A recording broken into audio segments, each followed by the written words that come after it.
Mes chers compatriotes, chers amis de la Côte d'Ivoire, c'est toujours avec beaucoup de plaisir et d'émotion que je m'adresse à vous à l'occasion du passage à la nouvelle année.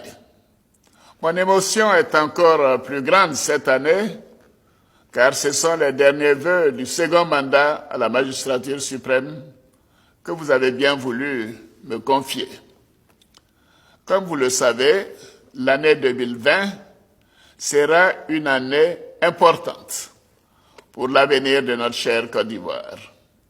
C'est pourquoi, à l'occasion de ces vœux, j'aimerais que nous regardions le chemin parcouru ensemble vers la modernisation de la Côte d'Ivoire, la consolidation de la nation ivoirienne et l'amélioration des conditions de vie des Ivoiriens. Mes chers compatriotes, au moment où je briguais la magistrature suprême en 2010, j'avais deux priorités: l'amélioration des conditions de vie des populations par la réalisation d'infrastructures sociales et économiques et la création d'emplois, notamment pour les jeunes. Malheureusement, au sortir de la grave crise post-électorale que nous avons connue, nous avons trouvé un pays en lambeaux, un tissu social déchiré, une situation sécuritaire précaire, une administration en déliquescence et des infrastructures totalement dégradées. Nous avons dû alors parer à ces urgences de remise en état de notre pays. Il nous fallait ramener la paix et rétablir la sécurité sur toute l'étendue du territoire national. Nous l'avons fait. Il nous fallait restaurer l'autorité de l'État, remettre l'administration en marche, la rapprocher de nos concitoyens vivant dans les localités les plus reculées. Nous l'avons fait. Il nous fallait rétablir les institutions et les renforcer pour qu'elles accompagnent l'action de l'État. Nous l'avons fait. Grâce à la mise en place de la commission Dialogue, Vérité et Réconciliation, nous avons compris les causes profondes de cette crise et nous avons tiré les leçons pour l'avenir du pays, pour que plus jamais la Côte d'Ivoire ne retombe dans les mêmes travers. Nous avons entrepris de solder de façon définitive le contentieux de la crise post-électorale en identifiant puis en indemnisant les victimes, en amnistiant la quasi-totalité des prisonniers civils de la crise post-électorale, en favorisant les conditions de retour de la plupart de nos compatriotes réfugiés hors du pays. Ceux qui étaient des agents de la fonction publique ont réintégré l'administration. Nous avons traité chacune des urgences de la crise avec détermination et responsabilité. Mes chers compatriotes, chères sœurs, chers frères, parallèlement à toutes ces actions, nous avons procédé à des investissements massifs pour la réhabilitation et l'extension de nos infrastructures économiques et sociales afin d'offrir de meilleures conditions de vie à nos concitoyens et changer le visage de notre pays. Ainsi, nous avons permis l'accès à l'eau potable à des millions d'Ivoiriens. Aujourd'hui, plus de 80% des Ivoiriens ont accès à l'eau potable dans les villes comme dans les villages à l'intérieur du pays. Le nombre de localités desservies en eau potable est passé de 789 en 2011 à 1095 en 2019. Nous avons raccordé plusieurs centaines de localités au réseau électrique national, de sorte qu'à fin 2020, tous les villages de plus de 500 habitants auront accès à l'électricité, soit environ 80% des Ivoiriens. Je voudrais souligner que de 2012 à 2019, soit en 8 ans. Ce sont au total 2796 localités additionnelles qui ont été électrifiées, comparé aux 1531 localités électrifiées sur la période 1994-2011, c'est-à-dire en 18 ans. Ainsi, le taux de couverture en électricité a quasiment doublé, passant de 33% en 2011 à 66% à fin novembre 2019. Il est projeté à 80% en 2020.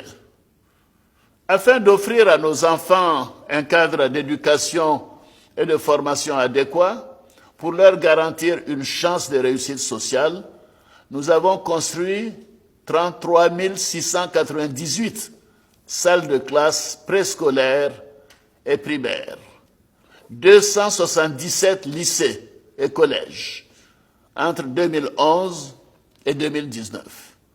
Au niveau de l'enseignement supérieur, nous avons procédé à la réhabilitation des universités de Cocody, l'université Félix Houphouët-Boigny, d'Abobo à Diamé et de Bouaké. Nous avons transformé les URS de Daloa et de Korogo en université, ouvert l'université de Mans et l'université virtuelle d'Abidjan et lancé les travaux de construction des universités de San Pedro et de Bandoukou. Nous avons restauré et construit des dizaines de centres de santé et hôpitaux à travers le pays. En outre, un programme ambitieux de réhabilitation et construction d'hôpitaux est en cours pour que chaque Ivoirien ait accès à une meilleure prise en charge médicale à proximité de son lieu d'habitation. Le taux d'accès aux services de santé est ainsi passé de 44% en 2012 à 69% en 2019. Depuis 2011, 22 ponts, 545 km de routes neuves interurbaines, 115 km d'autoroutes et 245 km de voiries ont été construits. Par ailleurs, 40 000 km de routes en terre et de pistes rurales ont été réhabilités pour connecter nos populations et faciliter les échanges économiques. Mes chers compatriotes, la gestion rigoureuse et saine de nos finances publiques a permis de regagner la confiance des Ivoiriens et de nos partenaires techniques et financiers. Notre croissance forte et soutenue depuis 2012 a permis de faire de notre économie l'une des plus dynamiques au monde, avec un taux de croissance moyen compris entre 7 et 9% par an. Nous avons aussi amorcé et accéléré la transformation structurelle de l'économie ivoirienne. Nous nous sommes attelés à traduire cette embellie économique en réalité sociale pour nos concitoyens. Ainsi, les fruits de la croissance économique ont permis notamment le déblocage des salaires des fonctionnaires après plus de 25 ans de gel, le relèvement du SMIC, le financement des projets de centaines de milliers de femmes et la création de 3 millions d'emplois, la subvention du prix d'achat aux producteurs de certains produits agricoles tels que le cacao, le café, le coton, l'anacarde, etc. Nos parents paysans ont ainsi obtenu une meilleure rémunération du produit de leur labeur et leur quotidien s'est nettement amélioré. Et cette évolution s'explique aussi en raison de la proximité des services sociaux de base tels que l'eau potable, l'électricité, la santé, l'école et les routes. Nous avons inversé la courbe de la pauvreté, qui est en net recul selon les résultats préliminaires des rapports et des études qui seront publiés dans le courant du premier trimestre 2020.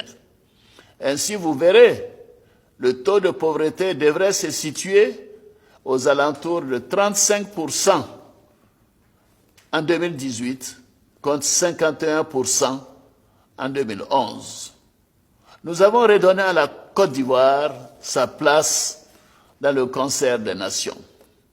Après 26 ans d'absence, nous avons porté la voix de la Côte d'Ivoire au Conseil de sécurité des Nations Unies en présidant cette prestigieuse institution. Désormais, notre pays assume avec fierté et responsabilité sa place dans la sous-région. Nous avons restauré l'attractivité touristique de notre beau pays et le trafic des passagers à l'aéroport international Félix Houphouët-Boigny est passé de 630 000 passagers en 2011 à 2 260 000 passagers en 2019. Nous avons redonné aux Ivoiriens des motifs de fierté et d'espoir par les succès enregistrés au niveau agricole, économique, diplomatique, sportif et culturel. Tous ces résultats, nous les avons obtenus ensemble grâce aux efforts de chacune et de chacun de nous, ainsi qu'au travail acharné du gouvernement que je félicite. Nous continuerons dans cette voie. Nous avons amorcé avec les chefs d'État de l'Union économique et monétaire ouest-africaine, l'UEMOA, et la France, une évolution importante de notre système monétaire avec la réforme du franc CFA dans le cadre de la future intégration monétaire des pays de la CEDEAO. Nous le ferons avec méthode et prudence afin de préserver le pouvoir d'achat de nos populations, d'attirer les investisseurs, de créer des emplois et de maintenir le développement économique des pays de notre Union. Mes chers compatriotes, la finalité de mon action à la tête de l'État est d'améliorer le quotidien des Ivoiriens. C'est pourquoi, en 2019, j'ai décidé de cibler davantage l'action de l'État vers la résolution des difficultés du quotidien de chaque Ivoirien. C'est tout le sens du programme social du gouvernement que nous avons déployé depuis le début de l'année 2019 et qui commence déjà à donner des résultats probants. Ainsi, pour réduire la mortalité infantile et maternelle, plus de 1 250 000 enfants ont été vaccinés gratuitement et près de 465 000 femmes ont bénéficié gracieusement de kits d'accouchement et de césariennes à travers les centres de santé du pays. Au niveau de la protection sociale, les enrôlements pour la CMU, la couverture maladie universelle, s'accélèrent. Ce sont déjà plus de 2,9 millions de personnes qui ont été enrôlées, dont la moitié bénéficient pour la première fois de leur vie d'une assurance maladie. Au niveau de l'éducation, pour qu'aucun enfant ivoirien ne prenne des cours à même le sol dans les salles de classe surchargées, le programme social du gouvernement a prévu l'acquisition de tables-bancs ainsi que le recrutement et la formation de nouveaux enseignants. Ainsi, 10 300 enseignants ont été recrutés, formés et affectés à travers le pays depuis octobre 2019 et 265 000 tables-bancs ont été livrés. Pour l'accès à l'électricité au plus grand nombre, ce sont plus d'1 million de familles vulnérables qui ont bénéficié dans le cadre du programme social du gouvernement de la réduction de 20% du tarif social.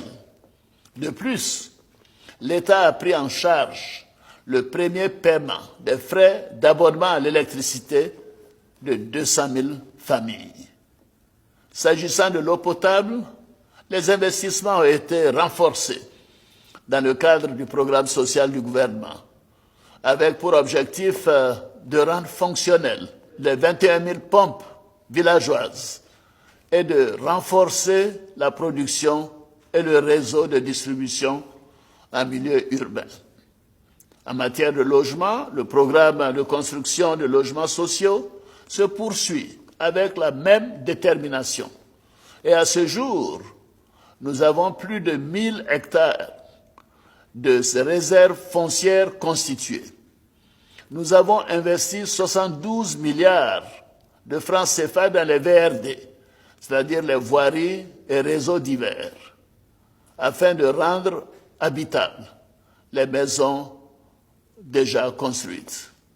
Nous avons consenti plus de 300 milliards de francs CFA d'exonération fiscale afin de faire baisser les prix à payer par les acquéreurs de logements. Mes chers compatriotes, hélas, il existe encore dans notre pays, dans nos quartiers, dans nos villages, des familles entières vivant dans une extrême pauvreté. J'en suis désolé. C'est pour ces familles que nous avons mis en place le programme de filets sociaux avec l'appui de nos partenaires au développement et ainsi 127 000 familles ivoiriennes bénéficient d'un appui financier direct de 144 000 francs CFA par an, permettant ainsi de sortir environ 890 000 personnes de l'extrême pauvreté. En ce qui concerne la jeunesse, plus de 54 000 jeunes ont connu au cours de cette année 2019 une première expérience de création d'entreprise. Fort de ces premiers résultats, nous allons renforcer le programme social du gouvernement sur la proposition du Premier ministre Amadou Gon Coulibaly pour améliorer le quotidien des Ivoiriens en agissant sur les prix des produits de première nécessité, pour apporter le secours de l'État à encore plus de familles vulnérables, pour améliorer les conditions d'études de nos enfants du primaire, du secondaire et du supérieur, pour qu'aucune femme en Côte d'Ivoire ne perde la vie en couche. L'État continuera d'être auprès des jeunes pour mieux vous préparer au marché de l'emploi et vous accompagner dans vos projets de création d'entreprises. Mes chers compatriotes, comme vous le savez, 2020 est une année décisive pour l'avenir de notre nation. Chaque Ivoirien sera amené à se prononcer sur la trajectoire qu'il souhaite donner à notre chère Côte d'Ivoire pour les prochaines années. La confrontation des idées et des projets, inéluctable au processus électoral, devra se faire dans la non-violence et le respect des lois, sans mettre en péril la stabilité du pays. Nous allons maintenir le cap pour que chaque Ivoirien bénéficie des fruits de cette embellie économique, dans la paix et la sérénité. Je vais donc vous rassurer que l'année 2020 sera une belle année. La Côte d'Ivoire continuera d'avancer à pas résolus vers l'émergence. Oui, à l'instar de 2015, l'année 2020 sera une année électorale paisible. Je vous en fais la promesse. Vous pouvez me faire confiance. D'ores et déjà, la Commission électorale indépendante a commencé la préparation de l'élection présidentielle. Par ailleurs, j'ai instruit le Premier ministre, chef du gouvernement, à l'effet de rencontrer les partis politiques et la société civile dès le mois de janvier, avant de finaliser le travail sur le code électoral. J'invite donc chaque Ivoirien et chaque Ivoirienne, notamment les plus jeunes, à se faire enrôler dès le lancement du processus. C'est ainsi que vous pourrez, vous les jeunes, faire entendre votre voix durant cette année électorale. vous devez prendre vos responsabilités dans l'avenir de la Côte d'Ivoire. Car l'avenir de la Côte d'Ivoire, c'est d'abord vous. Oui, c'est vous en premier. Mes chers compatriotes, s'agissant de l'actualité sécuritaire récente de notre pays, je voudrais vous rassurer à nouveau. L'État fera son devoir. L'État ne faillira pas. En particulier, au moment où le terrorisme constitue une menace à nos frontières. L'État sera là pour garantir la paix si chèrement conquise, ainsi que la sécurité des Ivoiriens et la stabilité de la Côte d'Ivoire. Nul ne pourra perturber cet objectif. Aucune tentative de déstabilisation de la Côte d'Ivoire ne pourra prospérer. Pour tous ceux qui se sont rendus ou se rendront coupables de tels actes, la rigueur de la loi sera intégralement appliquée. Nous sommes tous responsables devant les juridictions de notre pays. Notre pays est un État de droit. Nul n'est au-dessus de la loi, quel que soit son statut.